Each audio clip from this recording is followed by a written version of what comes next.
I've been privileged to win several awards over the course of my career. I'm a former Limbach Award winner, Athletic Director of the Year, and most recently in 2023, Health Teacher of the Year for Shape PA.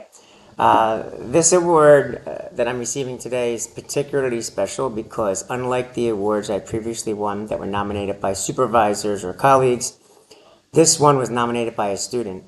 To be recognized for my work by the students I teach is always particularly rewarding and makes the struggles and challenges, the time, commitment, and pressure worth it. For one of them to go a step above and nominate me as a hero makes me feel all the more appreciated and loved and shows me they truly see my hard work. From the time I began my career, I always strive to do my best while building relationships. I think I did this because I saw how much time my teachers put into me and wanted to give back. As I matured in my career, I started living by a life quote, do everything for the glory of God. And though I certainly stay neutral teaching in a public school, my behavior and character are always where I sincerely try to love all of my students, respect everyone, understand people's differences, and put my heart and soul into my work for my students.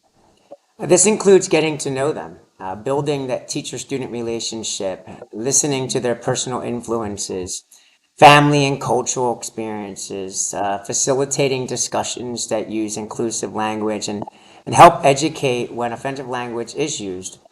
I tell my players and all the sports I coach to do everything at 100%. One time, a student who plays softball for me said, I'm not 100% today, it was a bad day. And after hearing about their day and giving a comforting shoulder to cry on, I asked them what percent they were at and if they weren't at 100%. And she said 70%. So I told her, okay, then give me 100% of that 70%. She did, and she actually played harder than she ever did before.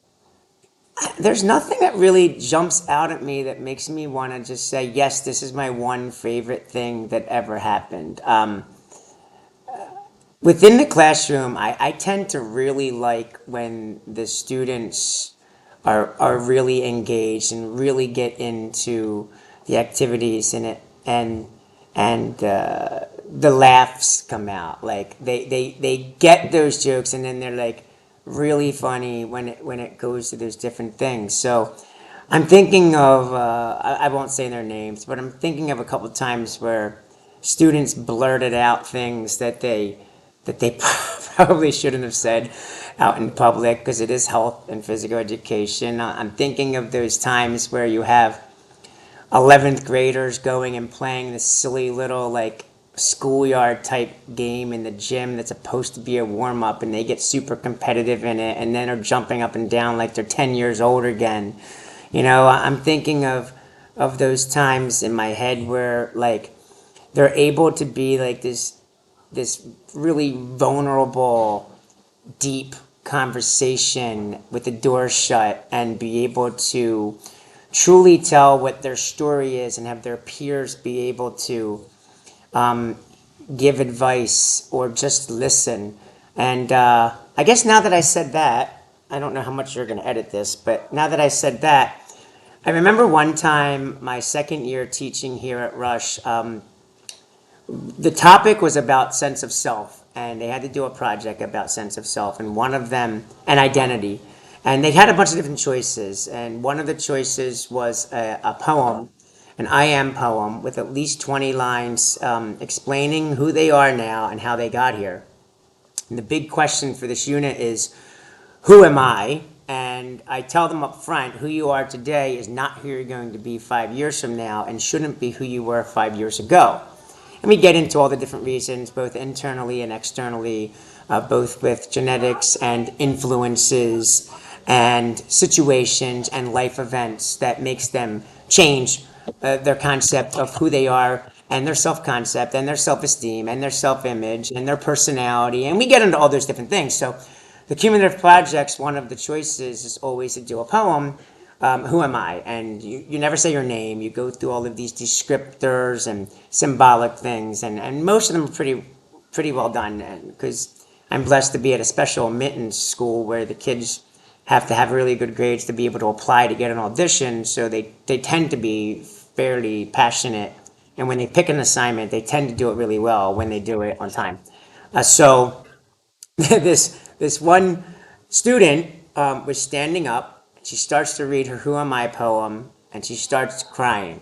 So that's not atypical. Sometimes people would do that, and she just can't speak anymore. So this other student gets up, and